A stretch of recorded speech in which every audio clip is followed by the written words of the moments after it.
When I was kidnapped by a group of werewolves, I knew I had to make a decision, become the leader of the Lycan children or watch them get captured by the enemy. Chapter 11. Greta rested her elbows on the desk inside. She glanced at the two beds in the sparsely furnished hostel room. Sophia and Isabella were sound asleep in the bed farthest from the door, and Patrick was sleeping on the cot that had been wheeled into the room. After analyzing the events of the day, Greta had decided to stay at the hostel for the time being. The people at the convention center had been so insistent that Patrick, Isabella, and Sophia sit at the far side of the room at the three computers where the men went. Joseph had tried to ban her from the room in the first place. There were just too many coincidences that swirled around the three students and the convention center. Something was wrong. It was still wrong. Despite being away from the center, Greta knew that it wasn't enough.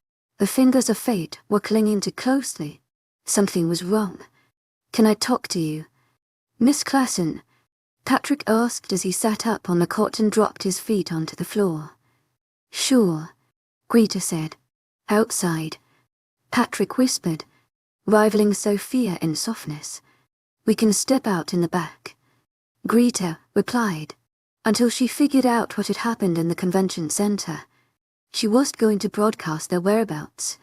The two walked out into garden in the back. Greta glanced through the window, making sure that Sophia and Isabella were still sleeping.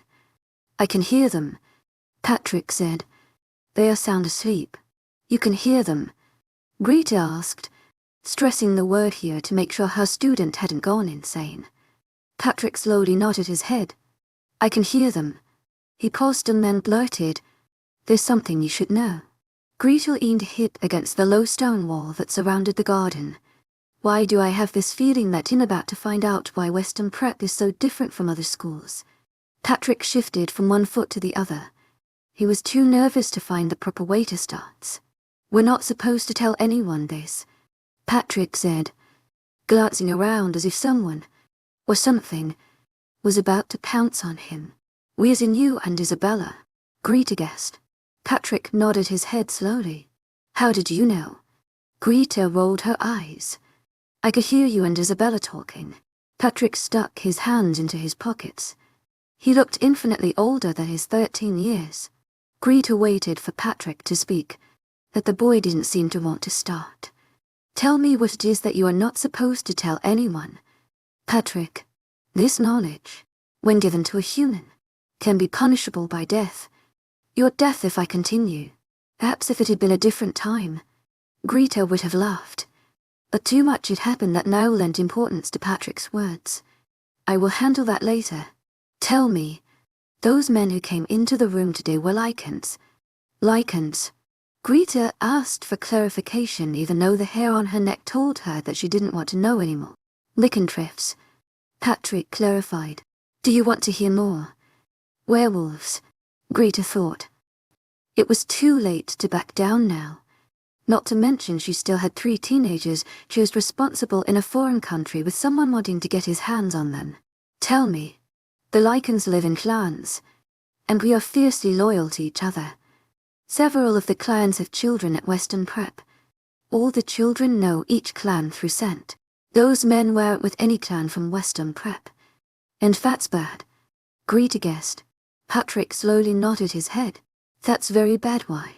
"Miss Klassen," Patrick said again. "My father will reprimand me, perhaps for years, for telling you, a human, this information. If Nick finds out that you know about all this, he will either have you imprisoned or killed." Greta pulled herself onto the low wall and patted the spot next to her. "Sit, Patrick, and listen carefully to what I'm going to tell you." She waited for the scared teenager to sit down. "Enthusiasm, I'm the chaperone on this trip. It is my job, my duty. And the girls, safe. I will handle your father, and this Nick guy, when we get back to the States.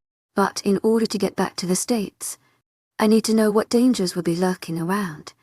I would much rather face your father with too much information than face your father without you or the girls. Well, first off, my father and Nick are both leaders of their clans. They won't take kindly to you trying to handle them. They sound a lot like Mr. Winslow. Yeah. Patrick looked down at his hands as if suddenly interested in his fingers. Greta groaned. He's a Lycan. To Patrick's eyes grew big in the moonlight. A cheer so much more than that. He also happens to be a leader of a clan that no one really knows much about. Does he have a child at Western Prep? Too, Greta asked, wondering where all the jealousy from that question came from. She had never, not one moment of her life, had ever experienced any sort of jealousy. Even when she had walked in on her boyfriend kissing another woman, she hadn't felt even a smidgen of jealousy. Now just the very idea that a man she hadn't even known for very long and certainly was dating, could possibly have a child had jealousy running wild through her. No, Patrick said. According to what I heard around the main house, Mr. Winslow would have nothing to do with Western Prep when it started. All the clans around have members who are part of the board. When you came to the school, you needed a protector. They had asked Mr. Winslow, and, according to my father, everyone was shocked when he agreed. Yeah, well, I was surprised about that as well. Patrick dropped his head into his hands. I can't tell you anymore, Mr. Winslow will have my head if I tell you this and get you into trouble with Nick. Tell me, Greta said. What would your father do if I came back without you? She waited, but Patrick had nothing more to say. Now tell me who those 3 men were and what they could possibly want. My father and Isabella's father are both leaders of our clans. If any other clan would want to get something from our parents, it would be by getting one of us. Why wait until now? You're more alone while at Western Prep than you have been here with me. Patrick sighed. You just don't see the security we have at Western Prep. I have to constant guard while off the Lycan property. I know that Isabella has 4. But that's because she is a female. That's why we had those men at the airport. Our guard. Patrick agreed. I just don't know where they are now. Where does Sophia fit into all of this? Patrick shook his head. She's a human like you. She just is very good with computers. And the others at the Computer Olympics. Were you and Isabella the only Lycans there? Again Patrick shook his head. Not you, were both humans and Lycans there. We tend to blend in with the human world. Greta smoothed down her skirt. Explain something to me. Patrick, why would those 3 men want you and Isabella? Would it but like start a war between your clan and theirs? Isabella and I haven't made our pledge of loyalty to our leaders yet. You're egoing too fast. Patrick, explain what you mean. Patrick once more looked around them. He couldn't see or sense anything, so he continued. In our culture, children are under their parents' authority, and by association, their leader, until the children reach the age of 10. Then we have the option of pledging our loyalty to our leader. Well, you're E13, Greta pointed out. Did you pledge your loyalty to your father? The clans around Western Prep wait until 8th grade graduation to pledge loyalty. Technically, Isabella and I don't have leaders, although we are old enough to have one. If another clan knew that, we would be high price targets. How do you pledge your loyalty? We ask whoever will be our leader for food and water. Once the food and water has been exchanged, we fall under the leader's protection. Greta felt her brain want to explode with the new amount of information filling her head. Patrick, head inside now. You need to sleep. They will find us. Miss Classen, Patrick said.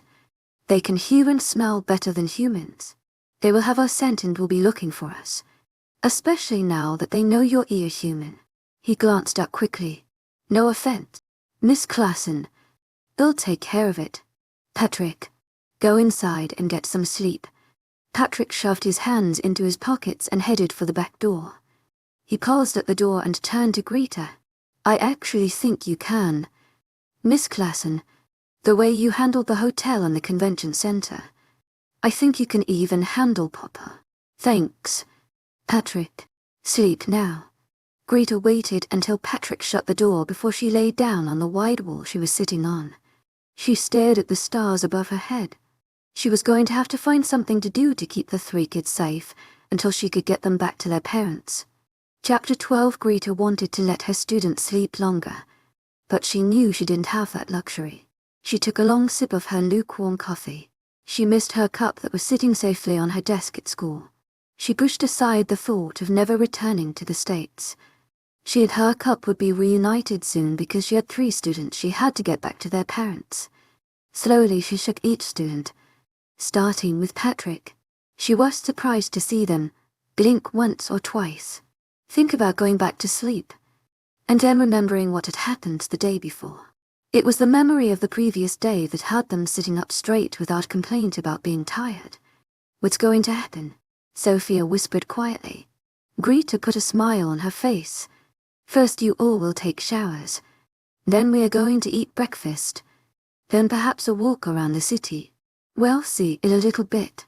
Sophia, why don't you take a shower first?" The youngest student quickly agreed. She took one of the well-worn towels provided by the hostel and left for the communal bathroom down the hall. Greta made sure she was in the bathroom, with it locked before turning to Patrick and Isabella. "I have made a decision," Greta said. "You both will ask me for food and water." She put a finger up in the air when she saw Patrick start to speak. "I will become your leader.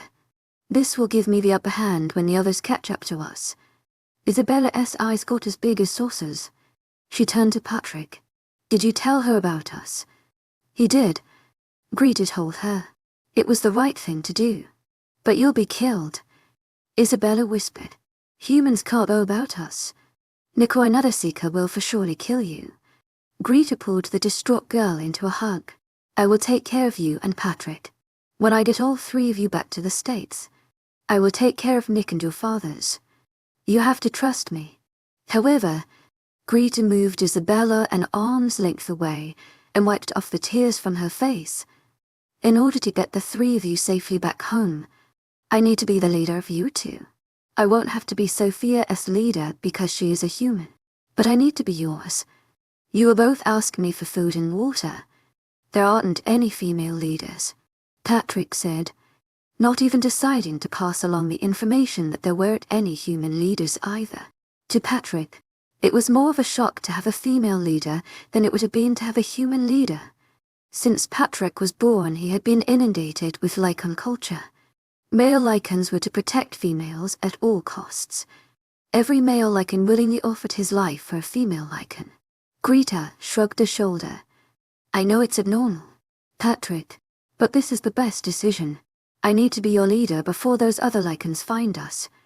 "But you're a female," Patrick pointed out again. "I am," Greta agreed. "However, this is what we will do." Patrick's only argument against Greta being his leader fell short of convincing Greta that the idea was going to work. "I can just bet that Pop is going to kill me for this." He looked Greta in the eyes. "Miss Clausen, can I have some of your food and water?" Instead of answering him right away, Greta turned to Isabella. "Ask me. Isabella, I have to protect you. Can I have some of your food and water?" Isabella asked, although she didn't voice her fears aloud like Patrick. She was thinking along the same lines. "You may both have some of my food and water," Greta said, hoping that she was using the right words to accept leadership over Patrick and Isabella. She handed each of the children a bottle of water and a power bar. She was sure what the proper food was to transfer leadership, that the power bars happened to be the food that the hostel offered in the morning.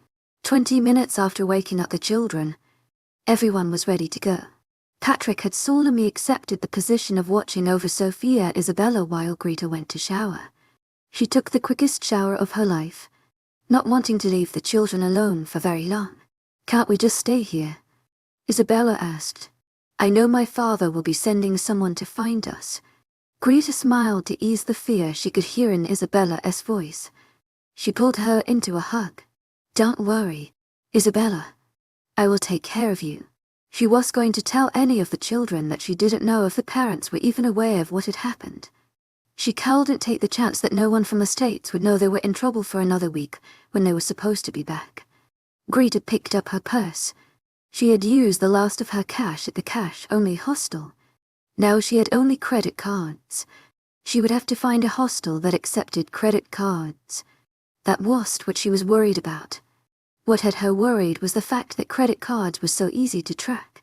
Even though she didn't know what resources the men who were after them had, she could only assume the worst. Unfortunately, Greta had to use her card sooner than she expected. By mid-morning the children were hungry again. She probably would have been hungry too, if she didn't have the fate of the 4 of them looming over her head. As it was, the children were hungry, forcing Greta to use her credit card sooner than planned. With full stomachs, the teenagers were much more excited about the city they were meandering through. They stared up at the tall church buildings that they passed. A juggling team in middle of the town square caught the teenagers' attention, and they all stopped to watch the skill of the boys juggling. "Wow," Sophia whispered when the jugglers lit their clubs on fire. "Are they going to get hurt?" "No," Greta said quietly. "They are very good at what they do." Greta watched her students watch the jugglers. She didn't give the jugglers near as much attention as the kids. She was scanning the crowds looking for the men she had seen in the convention center. She saw Patrick stiffen quickly the same time she caught the sight of 4 men out of the corner of her eyes. "To my agent extraordinaire, Madeleine Noble, heartfelt thanks for your unfailing clichés enthusiasm." She hadn't gotten a great look at the men in the semi-dark convention center. She had gotten a good look at Joseph. The man who had told her she wouldn't be allowed in the room with her students was walking with the 3 men. He seemed extremely nervous as his head swiveled from side to side looking at each person in the crowd. "To my agent extraordinaire, Madeleine Noble, heartfelt thanks for your unfailing clichés enthusiasm," Joseph said, pointing at the same time he said the word. "They have found her."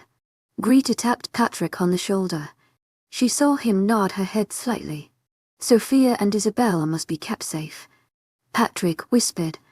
He knew that the rogues across the square wouldn't be able to hear him over the noise of the crowd. But he still whispered. Thousands of ideas ran through Greta's mind as she tried to find a way to escape, but she dismissed them almost as soon as they entered her mind. By the time she reached the plan to climb the sheer walls of the building using a skill set she didn't have, she gave up trying to think. She was going to be able to fight for men, while keeping 3 teenagers safe. She would have to run. The freedom was going to last long, but it was her only solution she could think of. She tapped Sophia and Isabella on the shoulder. "Come, girls. We need to go." "But, Miss Claassen," Sophia began, wanting to complain about leaving just when the jugglers were starting to juggle knives on each other's shoulders. "Don't complain, Sophia." Greta cut off her students' complain. "Just say, 'Okay, Miss Claassen, okay, Miss Claassen,'" Sophia said, but she dragged her feet as she turned around. Isabella and Patrick, because they had given their allegiance to Greta, immediately followed her order, with her charges in tow. Greta turned, with the intent of slipping once more into an ally and finding a way to put as much distance between her and the people wanting them. She made it halfway down the alley when 3 men cut off the exit. Greta didn't even need to turn around to know that the men that had been behind them had cut off the retreat. "Grab them," Joseph said. Sophia made one muffled noise as a strong hand covered her mouth. Greta spun around in time to see the 3 Lycans slip needles into her students' necks. "Stop," Greta ordered. She struggled as a rough arm wrapped her neck and jerked her back against a strong chest. The arm choked off her scream and her air. She struggled, but it was useless. The stronger man simply lifted her feet off the ground. "Take this," Joseph said, shoving a needle into the man's hand. "Shut her up." Greta struggled uselessly. She wasn't sure why she was struggling. Even if she managed somehow to get away, she cowed and ran. She wouldn't leave her students. Luckily, she didn't even have to make a choice. A crushing in her neck. Then darkness. Chapter 13. A sharp pain startled Greta awake. "Don't touch her face," the deep voice said in quick check. "Bruises on the face are hard to hide, and she won't fetch a good price when we try to get rid of her. She won't wake up." Greta groaned as the words were accompanied with the shove of a shoe in her side. Her eyes were still closed, but she could sense one of the men moving closer to her. His breath was hot on her neck. If you don't wake up, I will beat the children." Even if she hadn't been awake, Greta was sure the threat would have somehow filtered through her brain and jerked her to the land of the living. She moved so quickly. Her head hit the man who had leaned down to whisper to her. Several unprintable Czech words filled the room. Her face, Cal, a new voice warned. Greta's eyes flew open at the warning. The tall, dark man stood over her with his fist raised above her head. He didn't look happy, and she attributed most of the anger probably coming from the broken nose. No, he didn't look happy. He looked like he wanted to kill her. She scooted away from the possible harm, only running into another body. "Dirty human," the man behind her said as he pushed her away from him. She knew the man behind her wasn't done with her yet, so she curled into a ball when she felt the first man kick her. A few more feet accompanied the first one. Her hands protected her head and neck, but her back and legs were free for the beating. They may not have wanted to damage her face, but apparently the rest of her body was just fine. "Stop now." Greta breathed a small sigh of relief at the reprieve from the beating. She thought about telling the man in charge that he could have stepped in sooner, but she didn't think sarcasm was the best route at the moment. "Pick her up." Greta felt a rough hand slip under her arms. She was pulled to her feet. A rough hand took her chin and lifted her face up. It was Anton, the man whose fist had been so recently posed to strike her. He was obviously in charge. The fact frightened Greta. "You took my prizes from me," Cal whispered in English. Cal squeezed Greta's chin tightly, stopping her words. "I have not given you permission to talk. I don't appreciate humans overstepping their boundaries." Wondering, even hoping, that Greta would attempt talking again. He would have loved to show Greta his superiority over her. To his dismay, she remained quiet. Her eyes never wavered from his, and that small amount of defiance chafed him, but she remained quiet. It took him a second to get over his disappointment. He cleared his throat. "You will answer my questions. If I even think you are lying, you'll be beat as will the children. Do you understand?" Greta felt her eyelashes flutter as a shiver attacked her body. "Yes." "Have you had any contact with Western Prep or anyone from Western Prep?" She thought for a moment.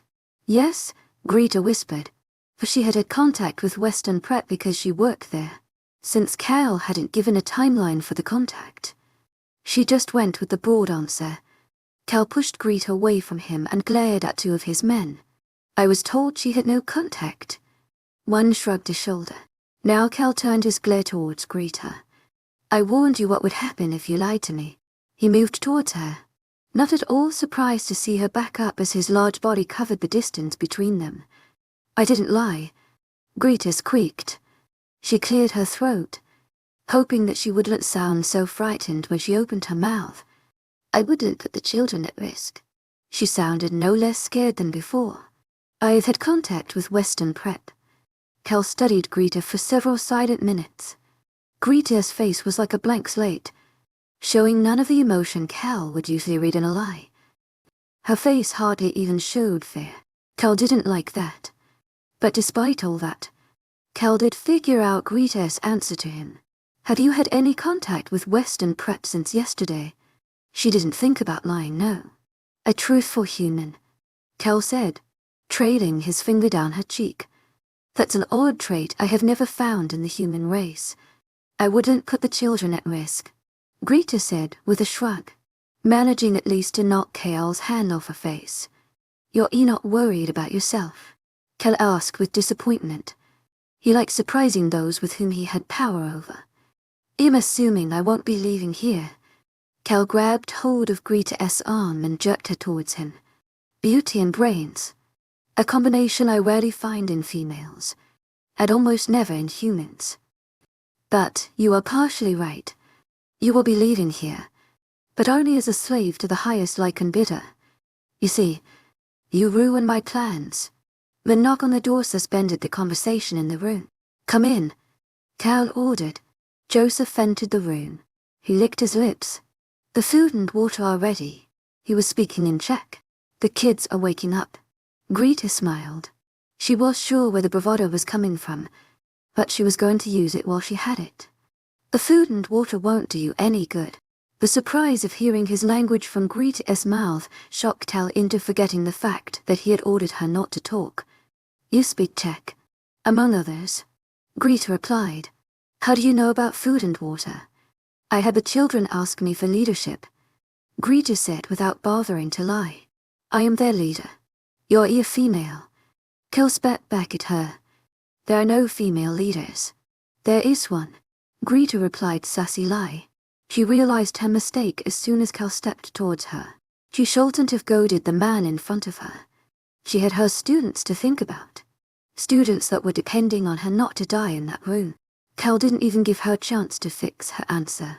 Grabbing her by the throat, he slammed her against the wall. What do you know about the Lycan culture? The strong hand gripped her neck, cut off her air, and shut down the use of her vocal cords. As her mind registered the lack of air, it demanded her body do something. Her fingers clawed at the hand pinning her neck to the wall. Cal, Joseph said carefully so as not to gain his disappointment on him. She's going to pass out. Disgusted with the situation and even more so with the fact that he was holding a human, Cal tossed Greta to the floor and away from him. I can see that you are already going to be a bigger problem than I cared for. He went down on his heels till he was closer to Greta, who was coughing and gasping for the air he had taken from her. The end would be the same though. He grabbed a handful of her hair and jerked her head back. You will die. Anton released Greta so quickly that her head hit the stone floor. The blow sent stars buzzing around her head. She felt the slick, sticky blood flow from her forehead where it had hit the raised stone on the floor. Human stench. Cal scoffed as he shoved Greta further from him with his foot. He turned to Joseph. Go get the brats and bring them here. They can be with their leader. He took the time to spit on Greta. Until I find the time to kill her. You won't be selling her. She's a leader. To take that from her. She has to be dead. Cal informed Joseph. Greta could hear Joseph and Cal talking, but her mind was too fogged to figure out the language they were using, much less decipher what they were saying. Her own blood seeped into her eyes, but she didn't move to wipe it away. She didn't want to bring attention to herself. Her head was spinning. She passed out as the men left the room. Chapter 14. Miss Klassen, Isabella whispered as she knelt on the ground next to Greta. I think she's dead, she said to Patrick. Her face had paled to a near white. Patrick said, she's passed out, not dead. If you listen, you can hear her heart beating. Dead people's hearts don't beat. Isabella looked around her. See if you can find me something to stop the bleeding. She pointed to Patrick's school sweater. Give me your sweater. Patrick obediently shucked off his sweater and handed it to Isabella. He grabbed the bucket of water near the door and placed it on the floor next to Isabella. Soak part of it in this. Isabella put the sleeve of the sweater in the water. She wrung out the excess water and wiped away the blood from the seeping wound. She grimaced when Greta moaned under the ministrations. You have to keep going, Patrick said. Miss Klassen would want you to. Isabella nodded and once more wiped the wound. The blood was still seeping, but the wound was slowly clotting, preventing the flow of blood that had stained most of her face. Using the other sleeve, Isabella wiped off the blood from Greta's face. She stopped when Greta's eyelashes fluttered. Greta managed to open her eyes. Her head felt as if it had been split open. She wanted to sleep, but her duty forced her to keep her eyes open. She had her students to think about. She winced when Isabella pressed the sweater to her head. I don't mean to hurt you. Miss Klassen. I know. Isabella, Greta whispered. She coughed as the words hit her throat, which only led to immense pain in her chest. Some of her ribs must have been broken in the beating. Holding tightly to her chest, she managed to breathe without the burn in her chest. I think my head is fine now. Isabella moved the sweater and winced herself when she saw the wound. It's still bleeding, but only a little. Still holding her ribs, Greta managed to push herself to a sitting position. For a moment, her head spun at the sudden movement.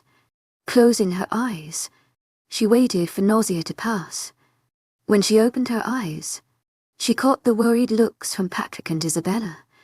She managed a smile to calm them. I'm okay. You don't need to worry. Patrick stuffed his hands into his pockets. They shouldn't have hit you. You're a female and human. Greta howled and have agreed more. She was about to tell Patrick the same when she noticed the missing student. Her voice rose in concern. Where is Sophia? They had one of their men take her to the airport. Patrick said, she isn't one of us. No Lycan would kidnap a human child. It might, Isabella added, bring the Lycan world into the human world. Most humans don't know that our kind exists. We have to keep it that way. Greta rested against the wall. Her breath came out in shallow gasps to lessen the pain to her broken ribs. That's why you were surprised when Pat told me about your kind. Isabella nodded. Her face was riddled with fear. And it's killed over into her voice. Seekers go after humans who know about us. They are killed. Or imprisoned for life. Patrick added. Greta could see the worry on Patrick's face. Patrick, I told you to tell me. You are not to blame for anything that happened or will happen when we get back to the States. Besides, Isabella said to Patrick, Mr. Winslow is her protector. He won't let Ika near her. He is not my protector, Greta said, slightly irritated that Alexander's nonsense had spilled over to the student. Isabella shared a look with Patrick as if to ask him if Greta had hit her head so hard that it had knocked her senseless. All Patrick did was shrug his shoulders. Isabella turned back to Greta. He is your protector. Miss Clason. Papa told me. He wouldn't lie. Greta closed as a wave of pain washed over her bruised body. It took all her strength to push the pain to the back of her mind. She had two students to take care of. Once she had them safely back with their parents, she would let the pain come. Miss Clason, he is your protector, Patrick said after Isabella elbowed him in the stomach. My papa told me as well. Lycans don't lie. To my agent extraordinaire, Madeleine Noble, heartfelt thanks for your unfailing patience, enthusiasm. Greta agreed to soothe the worries of the students. He is my protector. However, he isn't here right now. He can be my protector when we get back to the States. Will we? Isabella inquired softly, too afraid of what the answer was going to be to make it any louder. Greta reminded herself to focus on the two children in front of her. Patrick was attempting to put on a brave front, but Greta could see the fright in his eyes. It probably wasn't helping any that his teacher was beaten and sitting defeated on the floor. Getting to her feet would help a lot. She attempted to move, but the pain stopped her. Patrick, help me stand up, Greta whispered. Patrick moved quickly, not only because his teacher had told him, but also because she was his leader. Obedience, immediate obedience, to his leader had been drilled into him since infancy.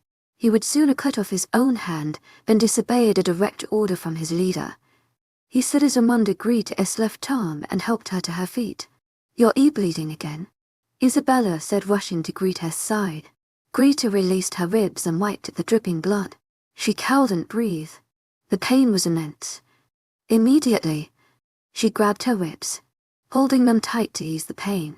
Don't worry, Isabella, but you're bleeding. Greta realized she was resting nearly her entire weight on young Patrick and shifted her weight to rest it on the wall behind her. Patrick, tear a strip off the bottom of my skirt.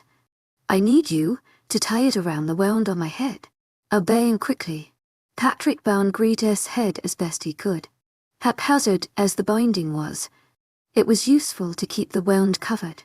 Do you want me to rip off a few more strips? They can be tied around your ribs to stop some of the pain. Greta roared at the question. What do you know about broken ribs? Well, one of my members had broken his ribs while wearing a silver bracelet. He couldn't heal until it was taken off, so I saw what Sergei did to help him. Patrick tore off two more thick strips from Greta's skirt, shortening it to her knees. Greta took the two strips from Patrick and somehow managed to tie them around her ribs. She knew that it was the best practice to bandage broken ribs, but in the current situation, she knew she couldn't handle holding on to her ribs the entire time. She winced and saw Isabella start to worry again. Isabella, there is no need to cry. I am fine. You will be fine. Mr. Winslow should be here. Isabella said. She turned to Patrick. When we get back, we need to tell our poppers that Mr. Winslow failed at being a protector. Failed big time. How is that, Miss Classen? Patrick asked as Greta tied the last knot. Does it work at least a little bit? It's perfect, Patrick, Greta said as she gingerly put down her arms. It still hurt to breathe, but much less than before the bandages. She rested a hand on Patrick's shoulder. You've done well. Your father will be very proud. She smiled at Isabella. So will you, father? How are we going to get out of here? Patrick asked. Greta moved from the wall and finally looked around the room she was in. For some reason she had expected the room to rival that of a dungeon with solid rock walls. One tiny, barred window letting in a bit of light, and solid oak door with no handle. That wasn't at all the room. The floor was stone, and Greta glanced at the offending stone that had cut her head. That was where the comparison of the room to that of a dungeon ended. The walls were actually a cheery yellow. 2 of the walls had windows that let in the last of the fading sun. The door was a normal door found in every house she had ever been in. Greta glanced over her shoulder and met Patrick's eyes. When you talked to me that night, you said that you could hear the girls sleeping. Was that right? Patrick looked confused. Yeah, he stuttered. Why, well, I am a human. We know, Isabella said. I can only hear like a normal person. So, I need you to tell me if you can hear anyone outside the door. Patrick immediately shook his head. There's no one out there. You know, Greta asked suspiciously. You didn't seem to do anything to check. Isabella laughed. We would be able to smell anyone outside the door. There is no one there. Are you going to be okay? Patrick asked when he saw the sheer whiteness of Greta's face. You look like you're about to pass out. Greta's smile shook, but she managed to ease a bit of the boy's worry. It'll be fine. You'll both be fine. Just let me think for a moment. Greta knew that the only way to make her statements true was to find a way off the Lycan land. She figured that the only reason she was left alive was for the men to figure out what they were going to do with her now that she was the children's leader. She guessed that her death was going to figure prominently in their decision. Once she was dead, Patrick and Isabella would be left alone. Greta wasn't about to let that happen. Greta forced her mind to work through the fog the pain caused. Time wasn't on her side, and she had one shot of escaping with the children. If they got caught leaving, she would be dead and the children punished. That scenario was unacceptable. The best way out was night time. That much was obvious, but she had been passed out when they had come to the house. She had no idea where she was, because the men around her had been speaking Czech.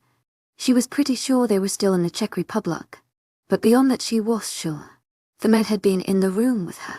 She was betting that Cal hadn't left Patrick and Isabella alone, which meant that there was at least 5 men on the property. No, not 5 men. 5 Lycans. She didn't know much about Lycans, but she did know that they had the ability to hear much better than she could. And, according to Patrick and Isabella, they could smell better than humans. Leaving by the front door was out of the question. The 3 of them would be noticed before they made it 5 feet past the threshold that left the window. Half an hour. Greta would wait half an hour and put her very sketchy plan into action. She had one shot, at a very short time with which to take it. What are we going to do? Patrick asked. Greta leaned against the wall. She would have preferred to sit, but doubted if she would have been able to get up again if she did so. Wisely she remained standing. Patrick, Isabella, we will wait another half hour. Then we will leave. Where will we go? Isabella asked quietly. They'll take care of it, Greta said. She would take care of it because she was the children's leader and protect her until she got them back to the States. The half an hour flew by faster than Greta was hoping. But with a half-baked plan, Greta turned to the children. In the darkened room she could just make out her to charges. Since she figured they were Lycans and would be able to see her clearly, she put her finger to her lips. Patrick and Isabella understood. Greta pointed to the window. We will go out this way. You 2 need to follow me. With her broken ribs, she would never be able to get the window open without too much noise. So she motioned for Patrick to do it. The young boy had the window open in seconds with hardly a sound. "Get your sweater, Patrick," Greta whispered. "It's only going to get colder throughout the night." Patrick shifted from one foot to the other. "May I speak to the order, Miss Claassen?" Although a bit confused at the phrasing of the question, she nodded her head. "What is it, Patrick?" "Once we leave this house, our scent will start to diminish. They will know we left and will come after us. You're hurt and can't like us. What does this have to do with your sweater?" He lifted a shoulder as if he found the next words harder to say. "The smell of a human is very overpowering. Your blood on my sweater will keep the scent in the room longer. They won't know, at least by scent, that we have left the house until much later." Greta nodded her head. "You have a valid point. Leave your sweater. But I'm warning you that it is going to be cold." Patrick straightened his shoulders and held his head high. "I'm a Lycan." Apparently that was enough to say. Greta gestured to Isabella. "You go first through the window. Don't make a sound." Perhaps it was luck that was on their side, for Cal had placed the three of them in a first-floor room. Patrick and Isabella easily cleared the window, and had Greta not been beaten, she would have been fine too. As it was, the pain in her ribs nearly had her passing out as she landed heavily on the ground. Her head pulsed with pain as the blood rushed to her brain. She felt the first wave of nausea hit her. Roughly she fell against the house where the rough stucco bit into her bare arms. "Miss Claassen," Patrick barely whispered. "Are you okay?" "Her students," Greta reminded herself. She had to focus on her students. It took all her strength to push herself off the wall of the house. But she managed. Her breathing came out in painful gasps, but she pushed that aside as well. As soon as her students were safe, she would be able to collapse. Greta didn't dare take any more time to rest. "This way," she said with more confidence than she felt. She didn't know where she was. She didn't know where she was going. She only knew she had to get away. And quickly. The moon came out of the cloud, casting its light over the vast open area. Had someone been looking out of a window in the house, they would have seen the last trace of the three escapees as they slipped into the thick forest. Chapter 15. Greta shook Patrick and Isabella awake. "We're here," she softly informed them as they blinked their blurry eyes against the cab's overhead light. She had already paid the cab driver with her credit card. She had gotten the cab driver to promise to tell anyone who came looking for them that he had dropped them off at the airport. It had cost her a pretty penny, but the security of knowing that men weren't going to show up at the doorstep before she did was worth the money. Patrick and Isabella stepped out of the cab, drowsy and disoriented. The children followed Greta without protest. They were dead on their feet, and the small taste of sleep they had while in the cab lured them into a state of compliance. Just for the off chance that they may be able to sleep again. That was until the door was answered so quickly after Greta rang the doorbell. As soon as the door was open, Patrick forgot about being tired. He forgot about what had happened so recently in the past. He had forgotten that he had given his loyalty to Greta and acquired her leadership over him. Patrick pulled Greta from the door, placing himself between the door and Greta and Isabella. Every Lycan instinct told him to protect the females. It overrode his allegiance to Greta's leadership. "No, this isn't safe, Patrick," Greta ordered sternly, thinking that he was having flashbacks to Cal and his clan. "We are safe here. I know these people. They will keep us safe until we can get back to the state." "No," Patrick said again. He still stood between the door and Greta. Greta arrowed her eyes. This isn't up for discussion. Torn between his duty to his leader and his duty to protecting the weaker sex, Patrick settled for shoving his hands into his pocket. "Permission to speak free." "Permission are granted," Greta said, using the same words that Patrick had done, although they seemed odd on her tongue. "We are still standing in the street. This is too dangerous. Once we get inside, you may talk. Understand? To my agent extraordinaire, Madeleine Nogal, heartfelt thanks for your unfailing enthusiasm." "You should probably let him talk." Greta looked over Patrick's shoulder to the man who stood in the doorway. He was exactly as Greta remembered him. Too good, looking for his own good. His black hair was still to his shoulders and wet from an obviously recent shower. His arms were crossed across his chest, clearly showing off the muscles that bulged under the white t-shirt. He was still taller than her, and still made her feel like a teenager with a crush. "Hello, K," Greta said, replying in the same language that he had used. "And don't call me Margaret." K flashed a brilliantly wide smile. "Hear the boy out." Greta rolled her eyes at K's disdain for the name she chose to go by. She focused on Patrick. "What is it?" she asked in English. "Why isn't it safe?" If his hands hadn't already been in his pocket, he would have shoved them in there again. The only thing he could do to fight the awkwardness that the situation brought was to shift from one foot to another. He sighed so heavily it felt as if he had cleared his lungs from every ounce of air he had. "To my agent extraordinaire, Madeleine Noble, heartfelt thanks for your unfailing patience, enthusiasm." "This place, what is it?" Greta asked. "To my agent extraordinaire, Madeleine Noble, heartfelt thanks for your unfailing patience, enthusiasm." "One of us," Patrick finally managed to spit out. He flinched as the words came out, wondering if the sharp clans of the Lycan male standing behind him in the doorway was about to slice him down the back. "A cheers from Western Prep?" Greta asked, extremely confused. Then it dawned on her. "Oh," she said. "Oh," she said again with more enlightenment. Then she repeated herself for the third time, but this time it was spoken in anger. She stepped around Patrick and glared at K. Her speech came out in rapid check. "You lied to me. You lied to me. All that time and you didn't." K crossed his arms and rested a finger on the fast-moving lips. "Ush. I don't think this is the time to talk about it.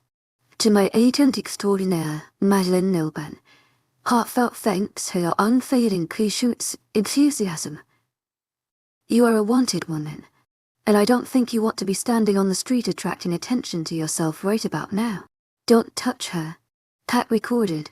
At 13, he knew better than to order a full, grown male Lycan around, especially one from another clan.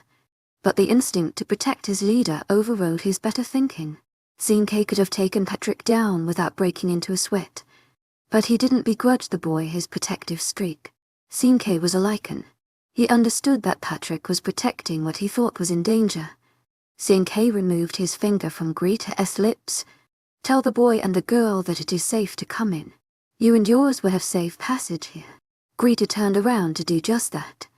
"Patrick, Isabella, come in." K would never lie. "We will be safe here. Come in." The order was enough for the young teenagers.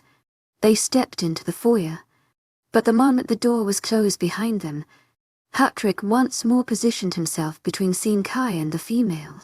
Patrick looked at Greta. "This isn't proper. We can't stay here." "Why not?" Greta asked, regretting nearly immediately that she had given in to letting Hidden explain something to her that she was going to take into consideration. It didn't really matter what Patrick's reasons were for not wanting to stay because she was out of options. Clans can't stay on another clan's property. K's deep voice rang through the foyer. "Since your leader isn't here, I will accept responsibility of you until they can come get you. It's been done before." Isabella looked at K from under her eyelashes. Her voice was so soft when she spoke that K was only able to hear it because he was a Lycan. "She's our leader." K pulled back in surprise. "She's a female. I had no choice in the matter." Greta explained in a hurry. "I had to be their leader to prevent the people. Lycans, actually, who were after us from getting the two." She switched to Czech, a language she knew the children didn't speak. "I don't want them to worry right now. K, can we stay the night? Despite what the Lycan rules say." K's Olami nodded his head. "Yarick, please prepare a sanctuary for Margaret. The children will stay with her." "Sanctuary?" Greta asked in English. Isabella looked up at the word. "It's the room of a female Lycan. Every female has one. It's where they are safe from orders from the leader and any clan member." Greta nodded her head in understanding. Patrick and Isabella, Yorick is preparing a sanctuary for us. You will follow him, and you will stay in the sanctuary until I come get you. And both of you. She looked especially hard at Patrick, who she could tell wanted to buck her orders. Will sleep. I will have one of my clan members bring something to eat as well, Sinke said. Your systems sound a bit sluggish. You haven't eaten in a while. He turned to greet her. So you're a leader of 2 Lycans. Or is there more children that I'm just not aware of? We'll talk about it after Patrick and Isabella have eaten and are resting. Patrick leaned over to Isabella as they followed Yorick down a long, wide hallway. I don't think Miss Clarkson is aware of how she should be talking to a leader from another clan. Do you think we will really be safe here? Isabella whispered back. She knew, when Yorick stiffened at the questioning of his leader's veracity, that he could hear her soft words. They were too late to take back, though. Patrick shrugged. Yes, Lycan. He wouldn't lie. We'll be safe for tonight. But we are a clan and another clan's property. One night is all Lycan law will allow, and I doubt even that long. But Miss Clarkson knows Sinke, Isabella pointed out. Maybe we will be able to stay longer than one day. Maybe we can stay until Papa comes gets us. Sinke listened unabashedly to the children's conversation as it carried down the hallway. He turned to greet her. They're talking about you. The girl is wondering if you knew what I was all along. The boy has assured her that you were completely stunned with the knowledge of who he was, so that there is no way you could have known about Lycans before that. I can't believe you didn't tell me what you were. That information is punishable by death. Yours for sure, and possibly mine. I was going to risk that. Which makes me wonder. He took hold of Greta's arm as she started after left at the 2 children. Why did he tell you? After they're sleeping. Greta reminded him. They are dead on their feet. It won't be very long and then you'll get the whole story. Greta headed down the hallway after her students. She needed to see for herself that they were fed and sleeping. And then, and only then, would she be able to relax. Seeing chaos was safe for them. At least for the night. In the light of day, she would have a better chance of figuring out what to do. The sanctuary light was on when she walked into the room, but she hadn't cleared the threshold before Sinke grabbed her arm and pulled her out of the room. The sudden movement jostled her ribs, evoking a scream from her lips from the pain and the suddenness with which she had been grabbed. Patrick dropped his plate of food and changed into his Lycan form before either had hit the floor. He glared at Sinke, who was now gingerly holding Greta's arm. Although Sinke wanted to know what had happened to Greta, he had an angry, adolescent Lycan in his true form standing before him, ready to strike and kill at the first clear opportunity. In Sinke's mind, Patrick was being foolish. An adolescent had nothing on a full, grown male. But that didn't mean that adolescents didn't foolishly think that they couldn't take a male Lycan in his prime. Sinke could easily defend himself, but the boy would be hurt in the process. Sinke knew Greta would never forgive him if he hurt the boy. Whether self-defense could be claimed or not. To my agent extraordinaire, Madeleine Nogan, heartfelt thanks for your unfailing enthusiasm, Sinke said, using English to clue the boy into what he was saying. Tell your clan member to change back. He knows better than to change on a foreign clan's land. Greta stared at Patrick in Lycan form and could find the words to say. After a few moments of silence, she turned to Sinke. Why did he change? Sinke ordered her again. Tell him to change back. Why did he change? She asked again, remembering how stubborn Greta was in the past. That obviously hadn't changed in the years he hadn't seen her. He changed because he thinks I intend on hurting you. He wants to protect you. Protection isn't necessary. I have no intention of hurting you. But you did hurt me, Greta pointed out. Unintentionally, Sinke managed through gritted teeth. Greta was impossible. Order him to change back. To my agent extraordinaire, Madeleine Nogan, heartfelt thanks for your unfailing enthusiasm. Or you'll be forced to handle it myself. Why would he listen to me? Greta whispered. You're his leader, Sinke pointed out. I will give you 5 seconds before I take care of it. Greta rolled her eyes at seeing K's ultimatum. She turned to Patrick, who had remained where he was standing. Patrick, change back. He hurt you, Patrick said, not moving a muscle of his Lycan body. Your leader has given you an order. Seeing K said. Obey him. Her, he corrected. Patrick changed back to his human form. He glared at Seeing K. Let go of her. She's hurt. And you're hurting her more. Being the leader of his own clan. Seeing K didn't have to follow an order given to him by a clan member from any other clan. He did decide, however, that in order to ease some of the tension in the room he could abide by what Patrick ordered. He released Greta's arm and leaned against the doorframe. I know she's hurt. He hadn't noticed when she had first come into the house in the dim light of the foyer, but when she had gotten near the sanctuary's bright light, he caught sight of the bruises on her face. What happened? It's nothing, Greta said. They hurt her head, Isabella offered softly. She had been so quiet when Patrick had changed that she hadn't been noticed by anyone until she spoke. And she has broken ribs, Patrick added. She tied them up the best she could, but there was much available. To my agent extraordinaire, Madeleine Nilben, heartfelt thanks for your unfailing patience, enthusiasm. Patrick, Greta assured him. She hurried into the room and picked the food off the floor, tossing it into the garbage. She gingerly picked up the broken pieces of the plate and tossed that in after the food. Patrick, get a new plate and some food. You need to stop worrying. Seeing K won't hurt me. I will. Patrick nodded his head, again acting much older than his 13 years. Patrick turned to Seeing K. Take care of her. She's in pain. She'll be well taken care of. Seeing K agreed. As will the two of you. Finish eating and then sleep. Seeing K held his hand out into the room. Come. To my agent extraordinaire, Madeleine Nilben. Heartfelt thanks for your unfailing patience, enthusiasm. We need to talk. You know I don't listen to orders very well, Greta said in check, putting her hand on her hip, staying safely out of Seeing K's reach. Perhaps I feel like staying in here, as it is obvious that you won't step foot in here. It's your charge's sanctuary while they're here. And he smiled teasingly at her. It's not something I actually have to abide by because I'm not your leader, but I do it to ease your students' minds. How did you know they were my students? Come out and well talk. Seeing K offered. Again he offered his hand to her. Patrick stepped in between Seeing K and Greta.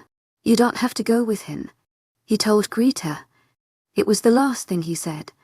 He had, unintentionally, put himself within reaching distance of Seeing K. Seeing K grabbed Patrick by the back of his collar and jerked the boy out of the room and pushed him gently but firmly against the wall. I am not going to hurt your leader. Boy, you will not insinuate such a thing again. I am the leader of my clan, and because of that I deserve your respect. And you will give it to me. He slammed Patrick against the wall again. Do you understand? He understands, Greta said. She put her hand on Seeing K's arm. Now release him. Yes, mine. Not yours. I do not tolerate insolence. Well, I don't tolerate insolence from anyone but you, Seeing K said to Greta. He still kept Patrick pinned to the wall. He won't attempt such a thing again, Greta promised. She turned her soft look into a glare when Seeing K didn't release Patrick. Release him. Seeing K.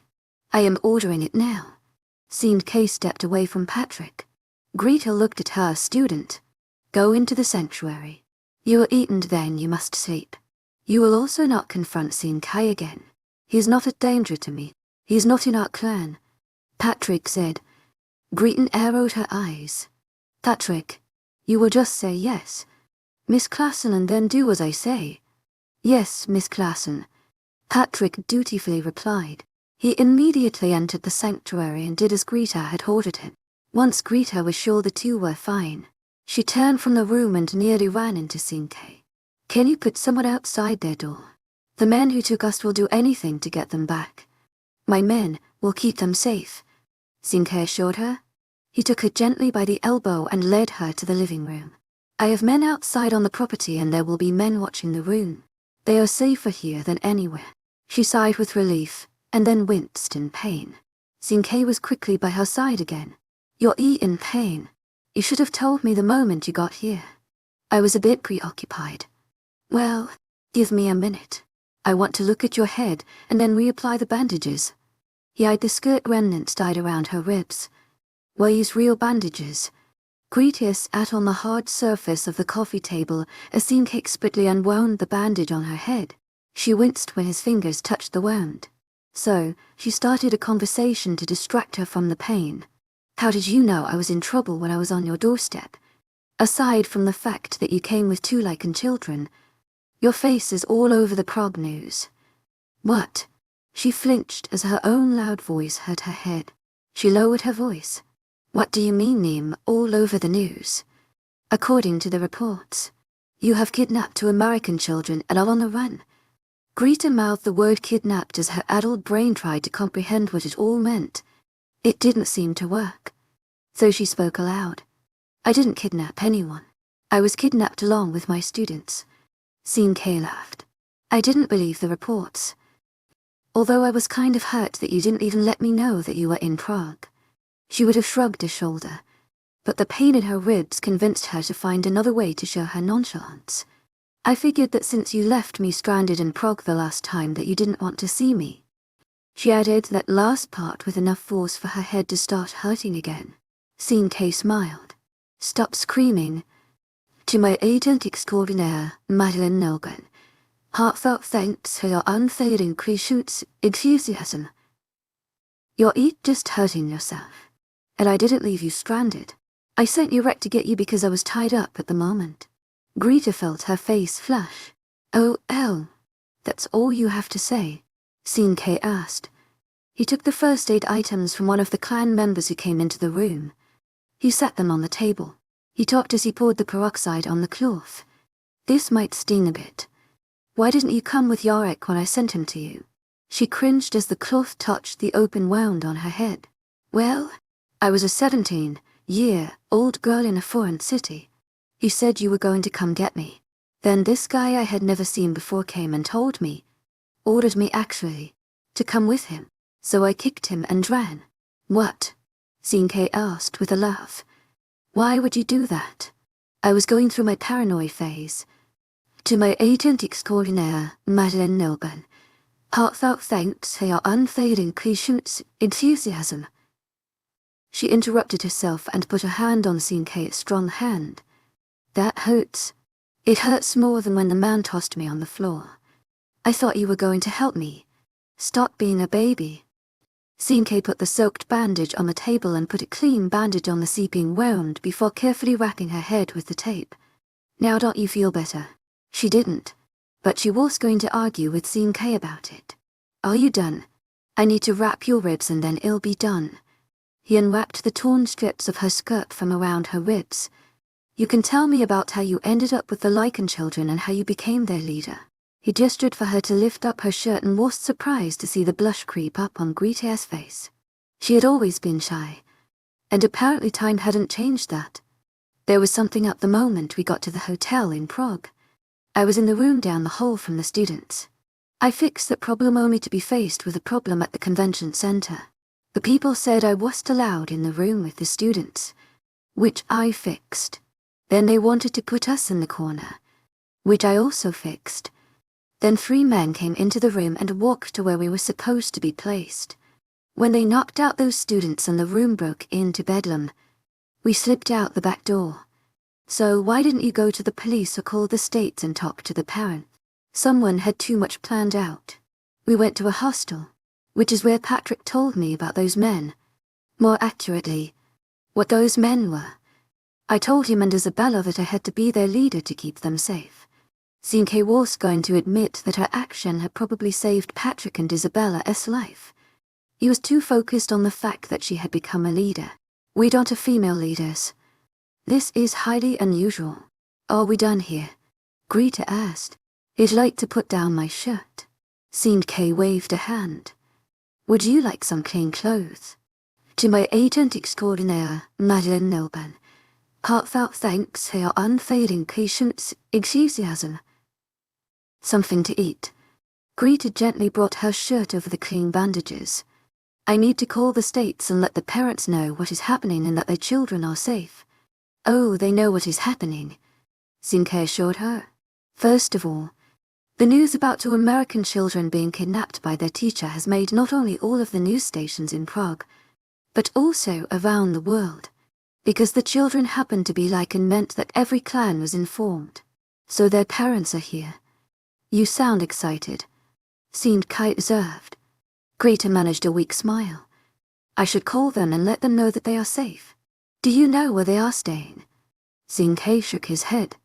But ensure they have their phones on them. I left my cell phone back at the other house. I didn't think it would be wise to go ask them for it before we left. Wise, Zinke agreed. They'll find out where they are staying and get the news to them. And you'll tell them that I didn't kidnap the kids. I'm sure after you explain everything that happened, they won't even care about that fact. Zinke was going to explain to Greta that the fathers of the students were going to focus completely on Greta's new role as leader to their children. He was expecting that it was going to go well. But for the moment, Greta didn't need to worry about that. She needed to eat and sleep. The morning would come soon enough. Zinke pulled Greta into a soft and gentle hug. I want you to get something to eat and then sleep. I'll help you shower if you like. He tightened his hold on her arms as she tried to hit him. I'm only joking. Get some sleep. Greta sighed. She was tired. For the past 2 days she had been on high alert, worrying about the children in her care. She hadn't eaten much and had been beaten by a very angry man and his thugs. She was exhausted. And now she was safe. With Zinke watching over her and the children, she would be able to sleep safely. She walked into the room Zinke had given the children. It was more of a suite than a room. Isabella was sleeping soundly in a bed in one alcove while Patrick was sleeping in the other. For as tired as she was, Greta stood by the foot of each bed for a while just watching her students. Patrick was knocked out cold. Even asleep he looked worried, something Greta attributed to the fact that he fell asleep worrying about her. Miss Klassen. Isabella, Greta said. She kept her voice quiet to not wake Isabella up anymore. You've been very brave these past few days. But you're safe here. Zinke isn't part of our clan, Isabella said in a very sleepy voice. Greta smiled at Patrick's words coming out of Isabella's mouth. No, he isn't. But he will keep all of us safe until your parents come. Will they? Isabella asked, truly worried. To my agent extraordinaire, Madeleine Nolban, heartfelt thanks for your unfailing patience, enthusiasm. Gretel laughed. Why do you think your parents wouldn't come? I'm in a different clan now. Because you're a leader, it means that we won't be able to go back to our families. The whole Lycan culture was too much for Greta to handle with no sleep in 2 days. Grabbing to clean excess from the nightstand, Greta handed them to Isabella. There is no need to cry. You will be going back with your families. Zinke will be contacting them tomorrow. Greta smiled. Your fathers will be here tomorrow. Now sleep. Isabella turned on her side and snuggled deep into the blankets. She waited for Greta to move to the door. They're going to be mad at you. I'll take care of them, Greta reassured her. Go to sleep. She left the room and walked into her room across the hall. She slipped under her blankets and rested her bruised head on the soft pillow. She would handle tomorrow when it came. After a good night's sleep, she thought as she slipped so quickly into the land of the unconsciousness.